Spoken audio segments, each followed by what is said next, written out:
वास्तुशास्त्र की ये हमारी क्लास नंबर 3 है, लेक्चर नंबर 3 वास्तुशास्त्र का। अब इस क्लास में सूर्य का प्रभाव क्या होता है मकान के ऊपर, वो हम देखेंगे कि सूर्य का प्रभाव क्या होता है। जैसे कि हमने पढ़ा था कि ईस्ट डायरेक्शन यानी पूर्व दिशा का जो स्वामी है वो कौन है? सूर्य है। घर का जो मेन डोर होता है, मुख्य द्वार होता है,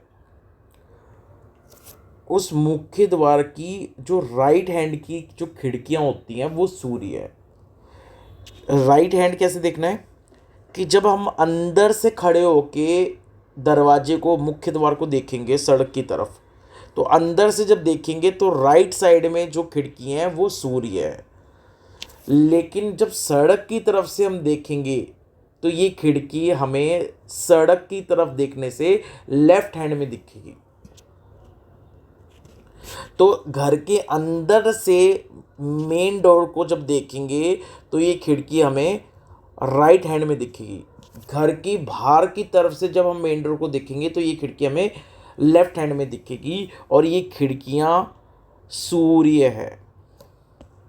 अब राइट हैंड की जो पहली खिड़की है, मेन डोर की राइट हैंड की जो पहली खिड़की है, यानी इसका मतलब कि जब हम मकान के अंदर से मेन डोर को देखेंगे तो उसमें राइट हैंड पे जो पहली खिड़की है, उस पहली खिड़की से बड़े बेटे का फ्यूचर प्रिडिक्ट किया जाता है। और राइट हैंड की जो बाद वाली खिड़कियां हैं, उन खिड़कियों से घर के बाकी बेटों का फ्यूचर प्रिडिक्ट किया जाता है।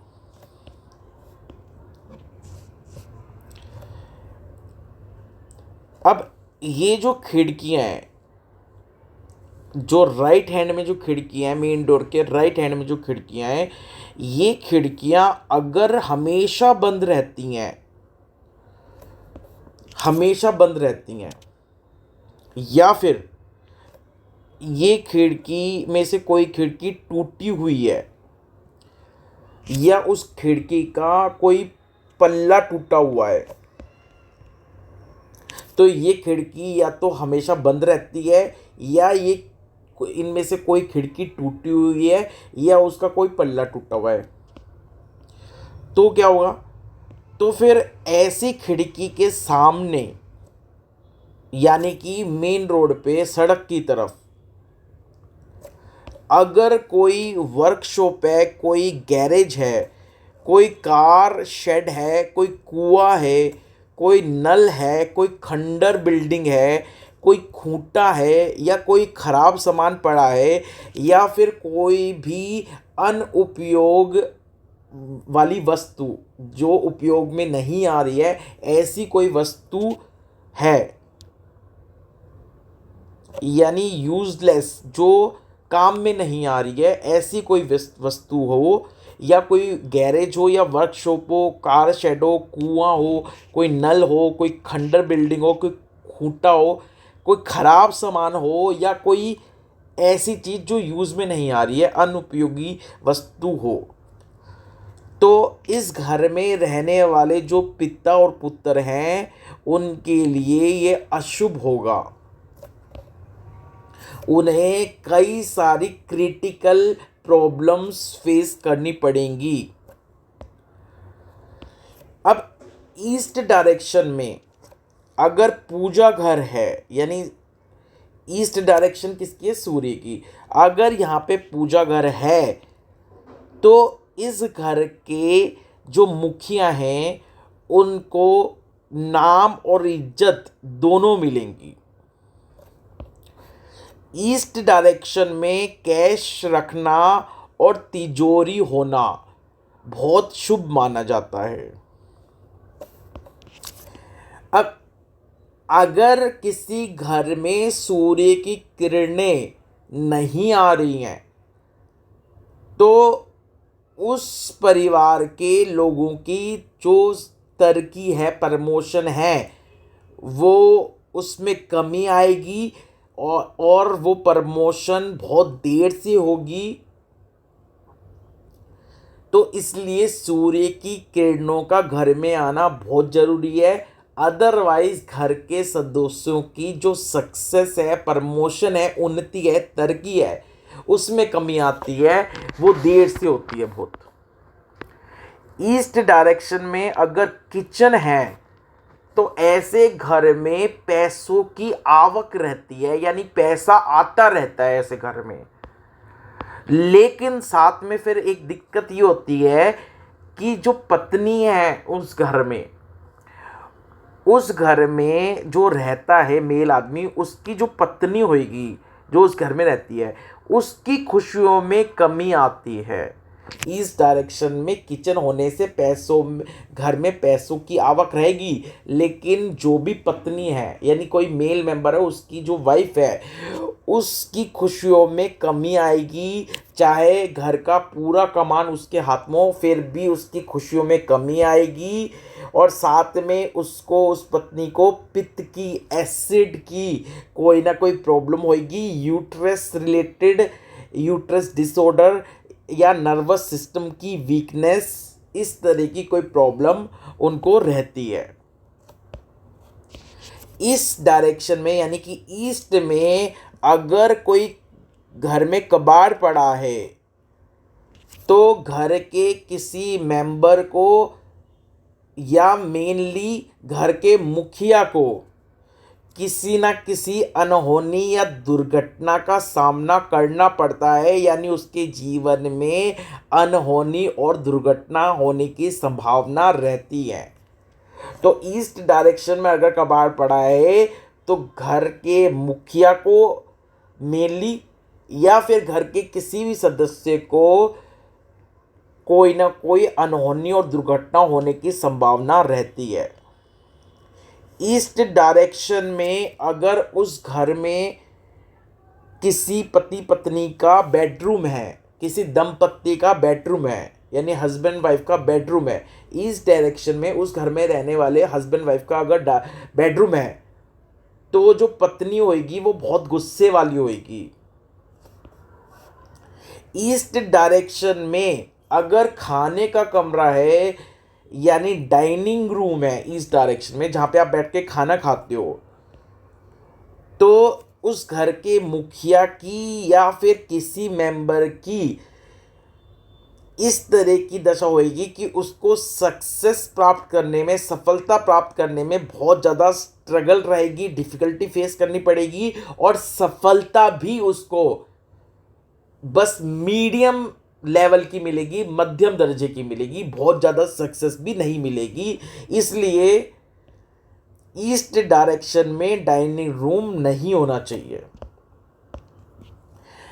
ईस्ट में अगर अनाज रखा हुआ है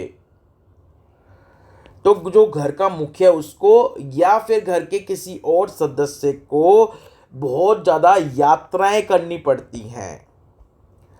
तो ये सूर्य का इम्पैक्ट बताया, सूर्य की जो डायरेक्शन है इस डायरेक्शन, उसका इम्पैक्ट बताया। लेकिन अभी सूर्य ख़त्म नहीं हुआ। सूर्य का जो कॉन्सेप्ट है अभी, जैसे सूर्य की डायरेक्शन क्या होती है, सूर्य की डायरेक्शन होती है, सन की जो डायरेक्शन होती है वो ईस्ट होती है। सन की जो डायरेक्शन होती है वो क्या होती है, ईस्ट डायरेक्शन होती है सन की। तो सूर्य की जो डायरेक्शन है वो ईस्ट है। लेकिन जैसे सूर्य की डायरेक्शन ईस्ट है, ऐसे ही जो अदर प्लैनेट्स हैं, जो दूसरे प्लैनेट्स हैं, अदर प्लैनेट्स, उनकी जो डायरेक्शन होती है वो भी कोई ना कोई डायरेक्शन होती है। किसी प्लैनेट की वेस्ट डायरेक्शन है, किसी की साउथ ईस्ट है, तो दूसरे प्लैनेट की भी कुछ ना कुछ डायरेक्शन होती है।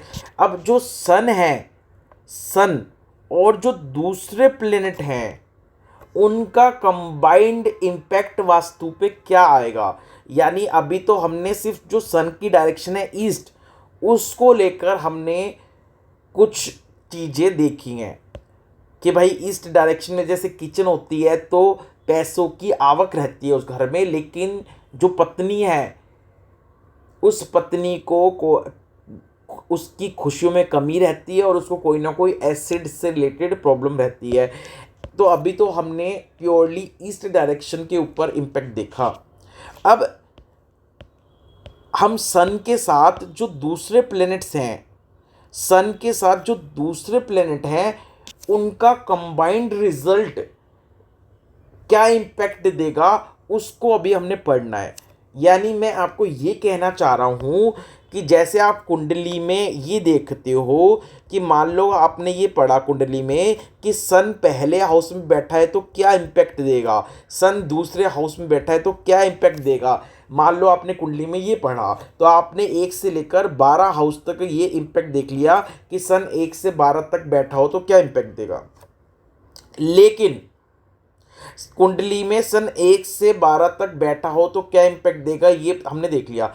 लेकिन अब हमें ये देखना है कि अगर सूर्य पहले घर में बैठा और उसके साथ में कोई दूसरे प्लैनेट्स बैठे हैं तो क्या इम्पैक्ट होगा। यानी सूर्य अकेला किसी हाउस में बैठा है तो क्या इम्पैक्ट दे रहा है, लेकिन सूर्य के साथ में अगर दूसरे प्लैनेट बैठे हैं तो फिर कंबाइंड इम्पैक्ट क्या होगा। इस तरह से जब हम कुंडली में पढ़ते हैं ठीक वैसे ही हमने वास्तु में देखना है। अभी हमने सिर्फ जो सूर्य की ईस्ट डायरेक्शन है, उस ईस्ट डायरेक्शन में क्या इम्पैक्ट होता है, किस चीज़ का क्या इम्पैक्ट पड़ता है। यानी वहाँ पे किचन हो तो क्या होगा, वहाँ पर अगर पैसा रखने की तिजोरी हो तो क्या इम्पैक्ट होगा, सूर्य के की जो खिड़कियाँ होती हैं उन खिड़कियों के सामने सड़क की तरफ क्या हो तो क्या होगा। यानी अभी प्योरली हमने सूर्य से रिलेटेड हमने इम्पैक्ट देखा। अब सूर्य के साथ में दूसरे जो प्लैनेट्स हैं उनको कंबाइंड करके फिर हम इम्पैक्ट देखेंगे वास्तु पे क्या पड़ता है। तो अभी सूर्य ख़त्म नहीं हुआ है, अभी सूर्य का सिर्फ हमने एक कॉन्सेप्ट बताया है।